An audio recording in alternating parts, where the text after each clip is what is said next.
Everyone, SB ইনস্টিটিউটের YouTube চ্যানেলে তোমাদের সবাইকে ওয়েলকাম জানিয়ে আমি সুদেশনা বিশ্বাস আবার একটা ইতিহাসের গুরুত্বপূর্ণ ক্লাস নিয়ে চলে এসেছি। তোমরা প্রত্যেকেই জানো, যারা যারা আমাদের চ্যানেলের ক্লাসগুলোকে ফলো করো, যে আমরা মধ্যযুগের ইতিহাস সম্পর্কে আলোচনা শুরু করেছিলাম আগের ক্লাস। সেটারই আজকে দ্বিতীয় ক্লাস, মধ্যযুগের ইতিহাসের আজকে দ্বিতীয় ক্লাস, এবং এই ক্লাসটিতে আমরা আলোচনা করব দাস বংশ সম্পর্কে।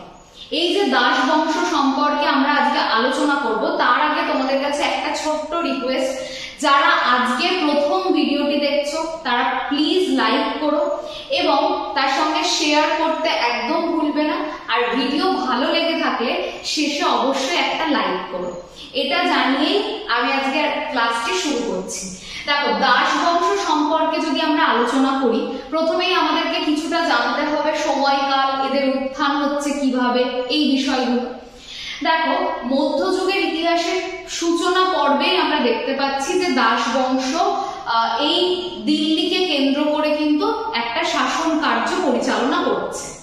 এবার এই যে দাস বংশ এবং মধ্যযুগের এই যে দিল্লির সুলতানি শাসন, এই দিল্লির সুলতানি শাসনটা টোটাল চলেছিল কতটা সময় জুড়ে, সেটা হচ্ছে 1206 খ্রিস্টাব্দ থেকে 1526 খ্রিস্টাব্দ পর্যন্ত দিল্লিকে কেন্দ্র করে যে সুলতানরা শাসন কার্য পরিচালনা করেছিলেন, সেই সময়কালটাই হচ্ছে দিল্লির সুলতানি শাসন নামে পরিচিত।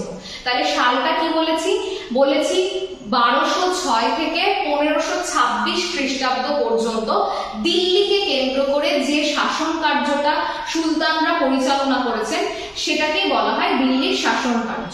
এই যে দিল্লির শাসন কার্য, এখানে মোট অর্থাৎ 1206 থেকে 1526 খ্রিস্টাব্দের মধ্যে মোট 5টা বংশ দিল্লির সুলতানি শাসন কার্যের মধ্যে পড়ে। তারা কারা? সবার প্রথমে এসেছিল দাস বংশ, যেটা আজকে আমরা আলোচনা করব। দ্বিতীয় এসেছিল তুগলক বংশ, তৃতীয় এসেছিল খলজি বংশ, চতুর্থ এসেছিল সৈয়দ বংশ এবং পঞ্চম এসেছিল লোদি বংশ। তাহলে এই বংশগুলো কি করেছিল? এই 1206 থেকে 1526 খ্রিস্টাব্দ পর্যন্ত দিল্লিকে কেন্দ্র করে তাদের শাসন কার্য পরিচালনা করেছে। এবার আজকের ভিডিওতে আমরা আলোচনা করব বা ক্লাসে আলোচনা করব দাস বংশ সম্পর্কে। তাহলে এদের যে সময়কালটা, সেটাও আমাদেরকে এখান থেকে জেনে নিতে হবে। দাস বংশের যে সময়কালটা চলেছিল, সেটা 1206 খ্রিস্টাব্দ থেকে শুরু হয়েছিল। কার হাত ধরে? কুতুবউদ্দিন আইবকের হাত ধরে। মূলত এই যে শব্দটা আমরা দেখতে পাচ্ছি দাস বংশ, হঠাৎ কেন এরকম নামকরণ হয়েছিল? তার কারণ হচ্ছে এই দাস বংশের যতগুলো শাসক ছিল, তারা প্রত্যেকেই ছিলেন কৃতদাস অথবা কৃতদাসেরই কোনো সন্তান। তাহলে সেই জন্য এদেরকে কিন্তু কখনোই অন্য কোনো স্বীকৃতি দেওয়া হয়নি। এদেরকে দাস বংশ রূপে অনেক পণ্ডিতরা আখ্যায়িত করেছেন। এবং তার সাথে আরো একটা বিষয়, দাস তো এরা তো অবশ্যই প্রত্যেকেই কৃতদাস কিংবা কৃতদাসের সন্তান ছিলেন। তার সঙ্গে আরবি শব্দ অনুযায়ী এই যে দাস শব্দটা, এটাকে বলা হয় মামেলুক। তাহলে এই দাস বংশেরই আরেকটা নাম হচ্ছে মামেলুক বংশ। তাহলে এটাও আমাদেরকে মনে রাখতে হবে। অর্থাৎ দাস বংশ বা মামেলুক বংশ সম্পর্কে আজকে আমরা আলোচনা করব। তাহলে দাস বংশের নামকরণ এরকম হওয়ার একটাই কারণ হচ্ছে, প্রথমেই দেখো কুতুবউদ্দিন আইবক, তিনি কার দাস ছিলেন? তিনি মোহাম্মদ ঘুরির কৃতদাস ছিলেন এবং তার সেনাপতিও ছিলেন। সেখান থেকে কুতুবউদ্দিন আইবকের হাত ধরে মোহাম্মদ ঘুরির মৃত্যুর পর কি হতে শুরু করলো? আমাদের ভারতে কিন্তু কুতুবউদ্দিন আইবক দিল্লিতে তার এই দাস বংশের একটা প্রতিষ্ঠা করলেন, অর্থাৎ সুলতানি শাসনের একটা প্রতিষ্ঠা করলেন দিল্লিতে। তাহলে সবার প্রথম কথা মনে রাখবো, দাস বংশের হাত ধরে কুতুবউদ্দিন আইবক দিল্লিতে প্রথম শাসন কার্য বা সুলতানি শাসনের যে অধ্যায়টা, সেটার সূচনা ঘটালেন। এরপর আমরা দেখতে পাবো কুতুবউদ্দিন আইবক কিন্তু অনেক কিছুই, অনেক ঘটনাগুলি করেছেন, সেগুলো সম্পর্কে তো আমরা আলোচনা করবই। সবার প্রথমে দেখে নেওয়া যাক যে এই যে কুতুবউদ্দিন আইবক, তার যে সময়কালটা সেটা কিরকম। সেটা 1206 খ্রিস্টাব্দ থেকে 1210 খ্রিস্টাব্দ পর্যন্ত চলেছিল। আর কি বললাম, কুতুবউদ্দিন আইবক কার সেনাপতি ছিলেন? কুতুবউদ্দিন আইবক ছিলেন মোহাম্মদ ঘুরির সেনাপতি এবং কৃতদাস। এই মোহাম্মদ ঘুরির মৃত্যুর পরই তিনি কিন্তু দিল্লিতে সুলতানি শাসনের সূচনা ঘটান। এবার দেখে নেব কি কি ইনফরমেশন রয়েছে। প্রথমে তো এটা আমি এইমাত্রই আলোচনা করলাম, মোহাম্মদ ঘুরির মৃত্যুর পর কুতুবউদ্দিন আইবকই কিন্তু প্রথম দিল্লিকে কেন্দ্র করে সুলতানি শাসনের প্রতিষ্ঠা ঘটান।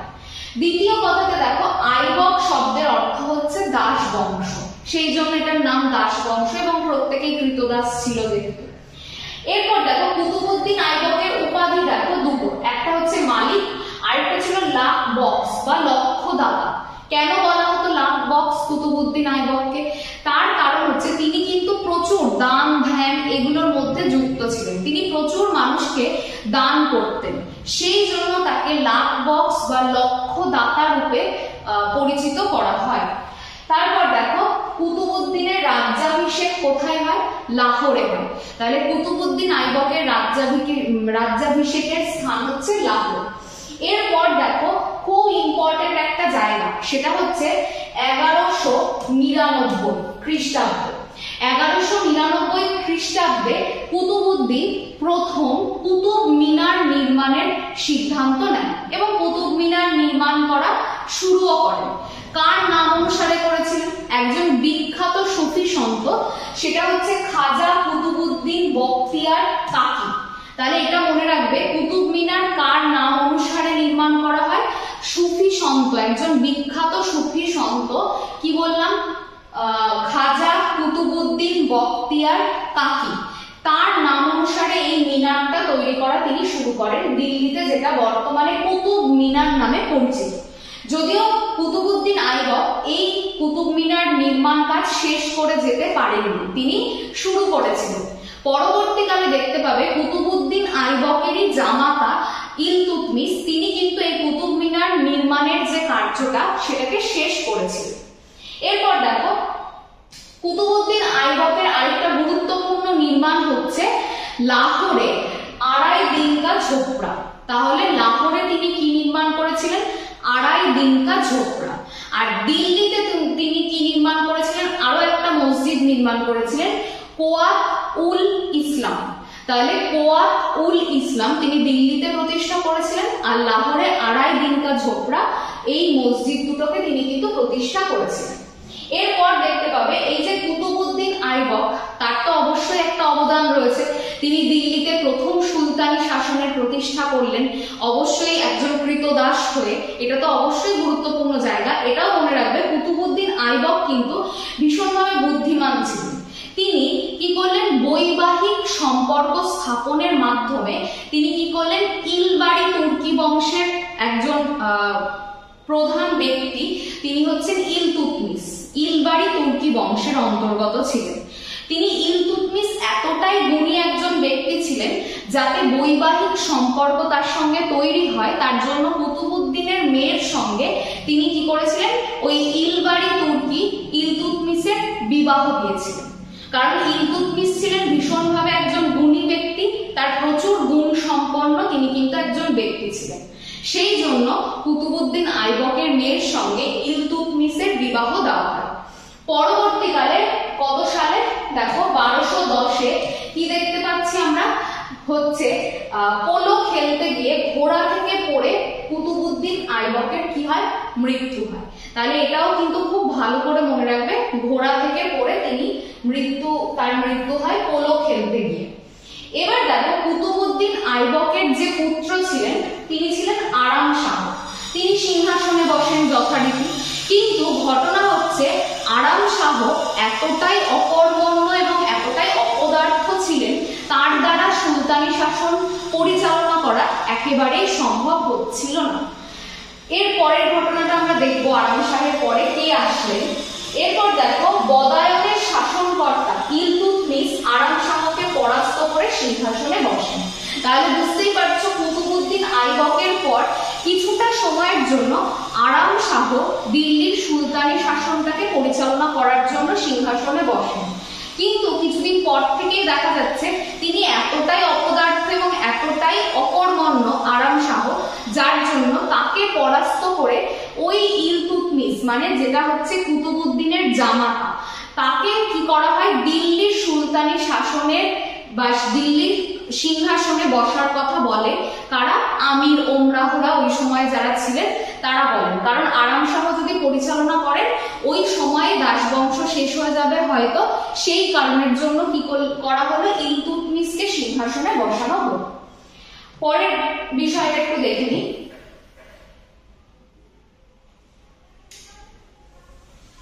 এরপরে দেখো রয়েছে কে সিংহাসনে, দিল্লির সিংহাসনে, তিনি হচ্ছেন ইলতুৎমিশ।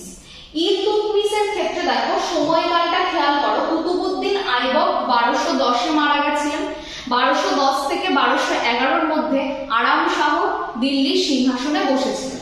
তিনি এতটা অকর্মণ্য ছিলেন, তার ফলে তাকে সরিয়ে দেওয়া হয়।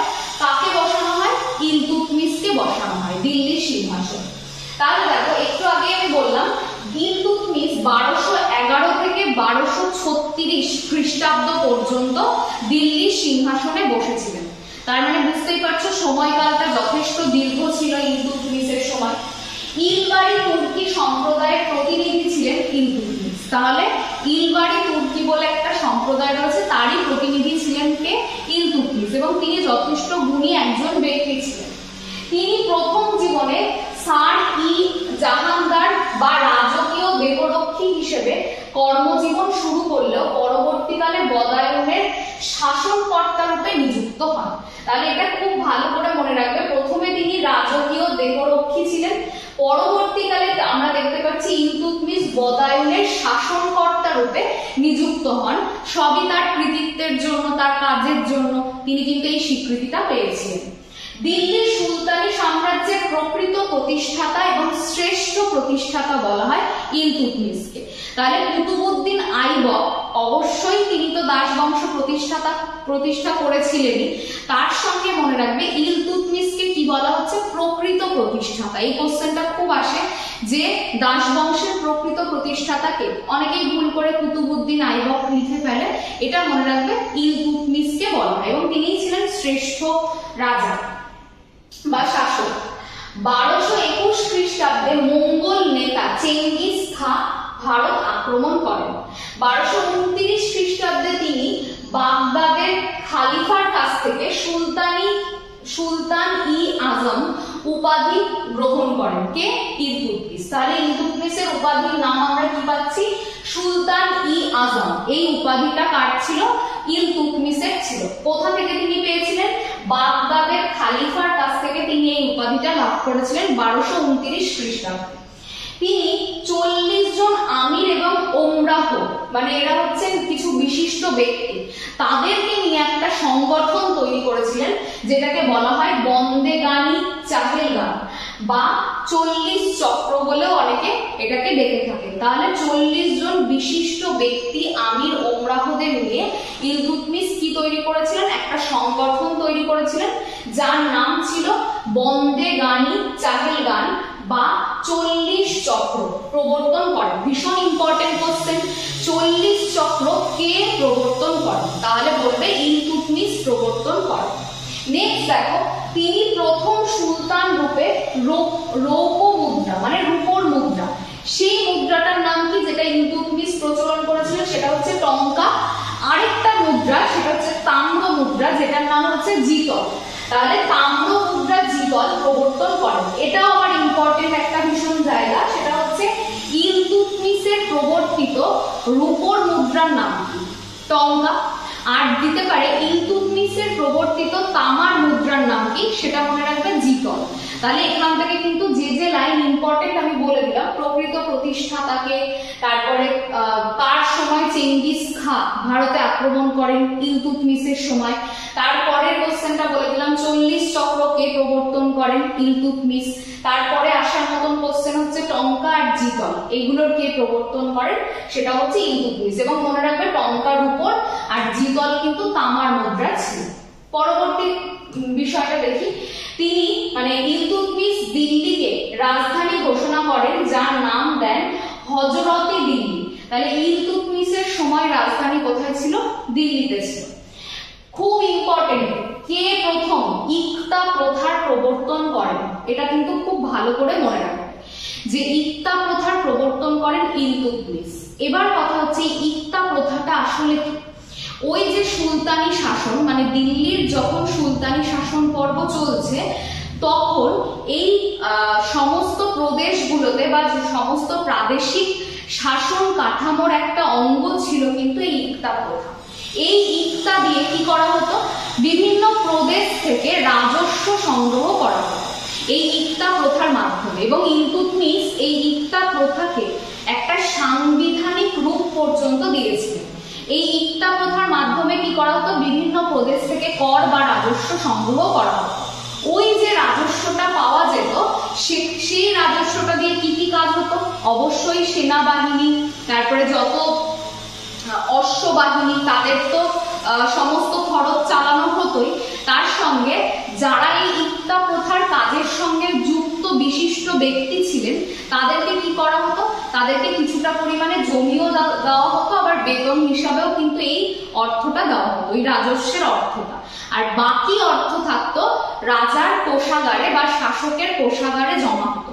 তাহলে এটা মনে রাখবে, ইক্তা প্রথার মাধ্যমে আমরা রাজস্ব ওই সময় সংগ্রহ করা হতো, এবং এই ইক্তা প্রথার যারা উচ্চ পদস্থ কর্মচারী ছিল তাদেরকে ইজারাদার বলা হয়।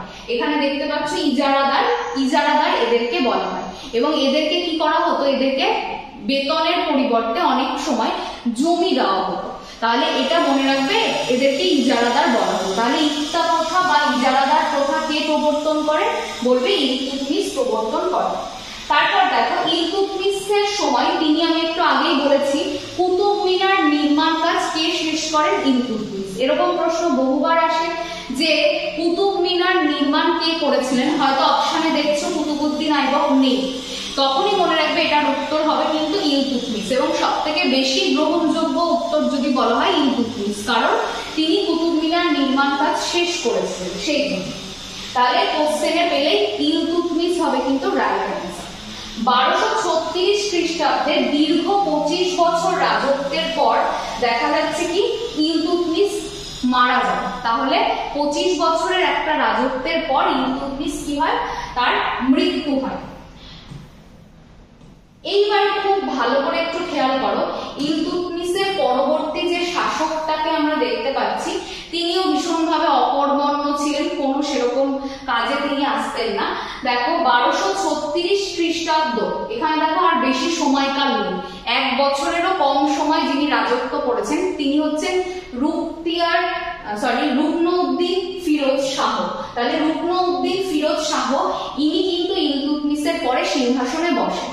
তিনিও ওই আরাম শাহের মতন একই রকমের অপদার্থ এবং অকর্মণ্য থাকার জন্য তিনিও বেশি দিন সিংহাসনে থাকতে পারেননি।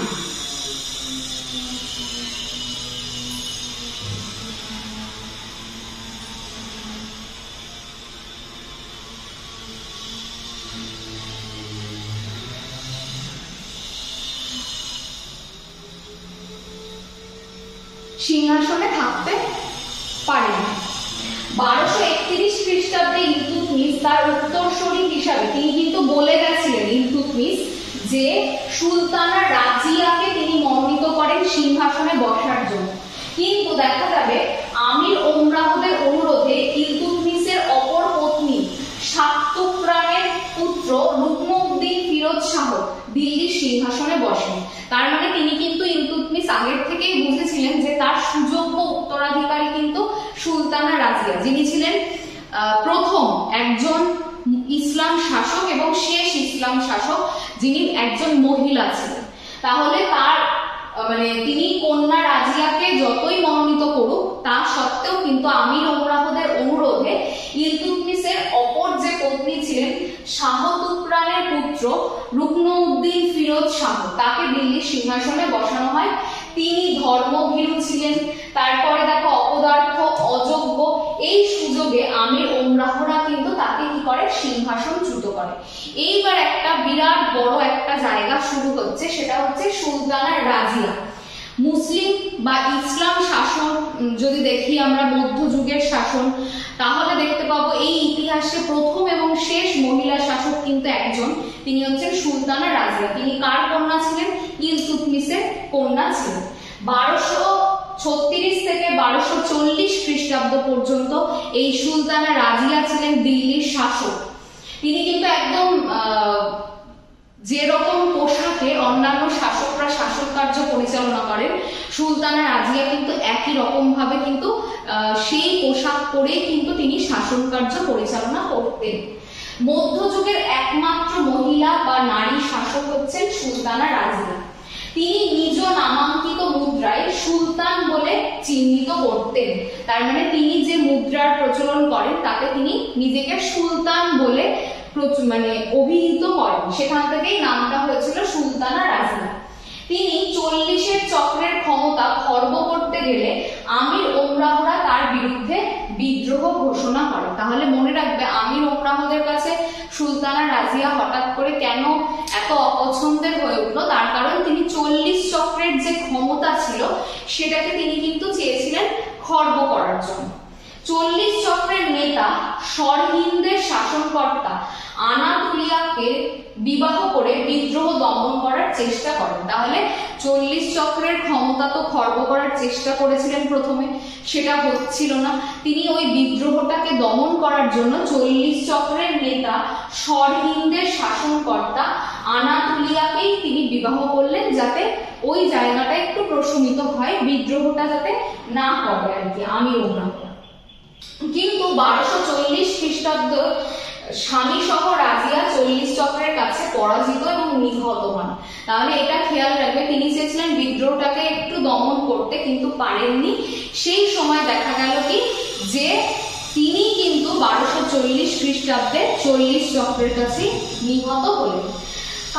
বাহরাম শাহের পর ইলতুৎমিশের কনিষ্ঠ পুত্র নাসরুদ্দিন মাহমুদ ক্ষমতায় আসে। 1246-এ কে ক্ষমতায় এসেছিল? নাসরুদ্দিন মাহমুদ কিন্তু ক্ষমতায় এসেছিল। কিন্তু অযোগ্যতা, অকর্মণ্যতার সুযোগ নিয়ে তার প্রধানমন্ত্রী তথা শ্বশুর উলুগ খাঁ দিল্লির সিংহাসন দখল করেন। তাহলে খেয়াল রাখবে, উলুগ খাঁ কিন্তু এই দিল্লির সিংহাসনে পরবর্তীকালে প্রতিষ্ঠিত হচ্ছে। এরপর দেখো কি রয়েছে, কার সম্পর্কে পড়তে হবে? গিয়াসউদ্দিন বলবনের সম্পর্কে। এর মধ্যে শাসক রয়েছে, কিন্তু তারা প্রত্যেকেই অকর্মণ্য এবং অপদার্থ বলা চলে, সেই জন্য তাদেরকে আমরা খুব একটা এই কম্পিটিটিভ এক্সামের জন্য আমরা গুরুত্ব দিই না। সেই জন্য মনে রাখবে, গিয়াসউদ্দিন বলবন হচ্ছেন আবার একটা গুরুত্বপূর্ণ জায়গা। দেখো 1265 থেকে 1287 খ্রিস্টাব্দ পর্যন্ত গিয়াসউদ্দিন বলবন তিনি দিল্লির সিংহাসনে বসেন। তারই প্রকৃত নাম ছিল উলুগ খাঁ। এইমাত্র আমরা বললাম উলুগ খাঁর কথা। তিনি ছিলেন কে? গিয়াসউদ্দিন বলবন।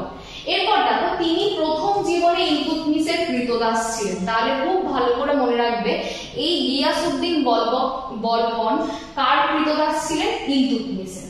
1265 খ্রিস্টাব্দে গিয়াসউদ্দিন বলবন নামে দিল্লির মসনদে বসেন। তাহলে উলুগ খাঁ নামে কিন্তু তিনি দিল্লির সিংহাসনে বসেননি, তিনি গিয়াসউদ্দিন বলবন নামে দিল্লির সিংহাসনে বসেন। তিনি 40 চক্রের প্রধান নেতা হলেও সিংহাসনের নিরাপত্তার জন্য 40 চক্রকে ধ্বংস করেন। খুব ইম্পর্টেন্ট জায়গাগুলো।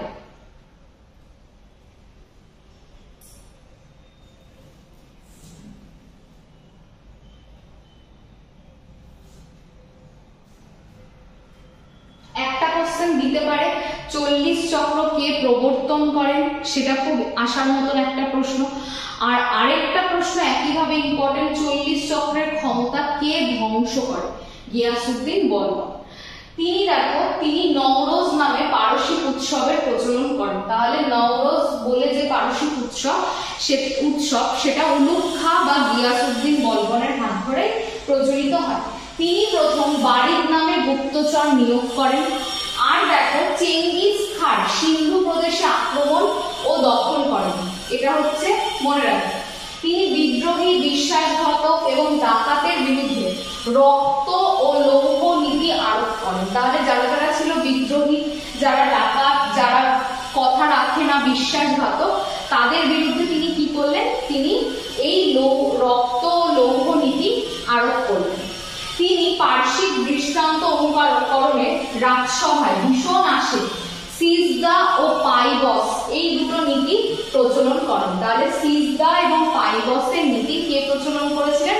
গিয়াসউদ্দিন বলবন।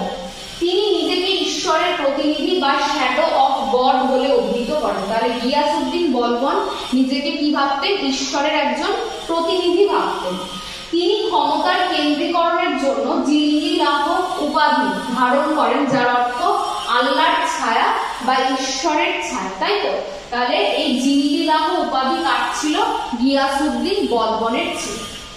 1287-তে মৃত্যুর পর তার পুত্র কায়কোবাদ সিংহাসনে বসেন। তাহলে দিল্লির সিংহাসনে 1287 পর কে বসলেন? কায়কোবাদ বসলেন দিল্লির সিংহাসনে। 1290 খ্রিস্টাব্দে কায়কোবাদ এবং তার শিশু পুত্র, সেটা হচ্ছে কায়ুমার্সকে, এইটা নামটা খুব ভালো করে মনে রাখবে, পরাজিত এবং নিহত করে জালালউদ্দিন খলজি কি করেন? দিল্লির সিংহাসন দখল করেন। কেন বললাম এই কায়ুমার্স নামটা মনে রাখবে? তার কারণ এই যে দাস বংশের প্রতিষ্ঠাতা তো অবশ্যই কুতুবউদ্দিন আইবক, আবার একইভাবে দাস বংশের শেষ রাজা তিনি বা শাসক তিনি কিন্তু এই কায়ুমার্স। তাহলে এই কায়ুমার্সটা হচ্ছে কায়কোবাদেরই পুত্র। তাকে নিহত করে এই দাস বংশটা কি হতে থাকে? আস্তে আস্তে দাস বংশের পতন হয়। কে ওই জায়গাটা দখল করে? কোন বংশ? খলজি বংশ দিল্লির শাসন নিজেদের হাতে নেয় এবং জালালউদ্দিন খলজি তিনি কিন্তু দিল্লির সিংহাসনে বসলে আস্তে আস্তে দাস বংশের পতন হয় এবং খলজি বংশের উত্থান হয়। তাহলে এটা মনে রাখবে যে শেষ রাজা কে ছিলেন দাস বংশের? মনে রাখবেন কায়ুমার্স, তিনি ছিলেন শেষ রাজা এবং তাকে হত্যা করেছিলেন কে? সেটাও মনে রাখবে, আলাউদ্দিন খলজি হত্যা করেছিলেন। দাস বংশের পরে কোন বংশের প্রতিষ্ঠা হয়? খলজি বংশের প্রতিষ্ঠা হয়। কার হাত ধরে হয়? আলাউদ্দিন খলজির হাত ধরে হয়। এরপর দেখো কায়কোবাদ হলেন দাস বংশের শেষ সুলতান এবং তারপরে দেখো খেয়াল করবে কায়কোবাদ তো অনেক ক্ষেত্রে বলা হয়, কিন্তু এটা নিয়ে মতান্তর রয়েছে। অনেকেই বলেন কায়ুমার্স হলেন এই দাস বংশের শেষ সুলতান। তাহলে এটা নিয়ে মতভেদ থাকলেও মনে রাখবে যে এই দুটোর মধ্যে যেটা অপশানে থাকবে সেটাই আমরা কিন্তু রাইট করবো। কায়ুমার্স অনেক জায়গাতে হয়তো থাকে না, কায়কোবাদও থাকে। আর মোট কথা হচ্ছে দাস বংশের শেষের পর আস্তে আস্তে কোন বংশের সূচনা হয়? খলজি বংশ। এবং কে এদেরকে পরাস্ত করে খলজি বংশের উত্থান ঘটায়? সেটাও মনে রাখবে, আলাউদ্দিন খলজি। পরের দিনের ক্লাসে আমরা খলজি বংশ সম্পর্কে একদম ডিটেলসে আলোচনা করব। আজকে যেটুকু পড়ালাম সেটা অবশ্যই প্রত্যেকটা পরীক্ষার জন্য গুরুত্বপূর্ণ জায়গাগুলোই আলোচনা করেছি, সেগুলো অবশ্যই নোট ডাউন করবে। এবং যারা চাইছো আমাদের এসবি ইনস্টিটিউটে এসে পড়াশোনা করতে বা নিজেদের প্রস্তুতি নিতে, তারা অবশ্যই আমাদের নাম্বার 9332855315 এই নাম্বারে ফোন করে নিজের নাম নথিভুক্ত করবে। আজকে এই পর্যন্তই। সবাইকে ধন্যবাদ জানিয়ে ভিডিও বা ক্লাস শেষ করব। চ্যানেলটিকে সাবস্ক্রাইব করে পাশে থেকো এবং তার সঙ্গে প্রচুর শেয়ার করো এবং লাইক করো। আর এটুকুই বলবো যে প্রত্যেকে মন দিয়ে পড়াশোনা করো, প্রস্তুতি নাও, সামনে প্রচুর পরীক্ষা রয়েছে। অবশ্যই দেখবে এই একটার পর একটা এরপরে পরীক্ষা চলে আসবে, তখন আর প্রস্তুতি নেওয়ার সময় থাকবে না হাতে, সেই জন্যই এই কথাটা বলবো। তাহলে আজকে এই পর্যন্তই। পরবর্তী ক্লাসে আমরা খলজি বংশ নিয়ে আলোচনা করব। সবাই ভালো থেকো এবং সুস্থ থেকো। সবাইকে ধন্যবাদ এতক্ষণ ধরে ভিডিওটি দেখার জন্য। Thank you.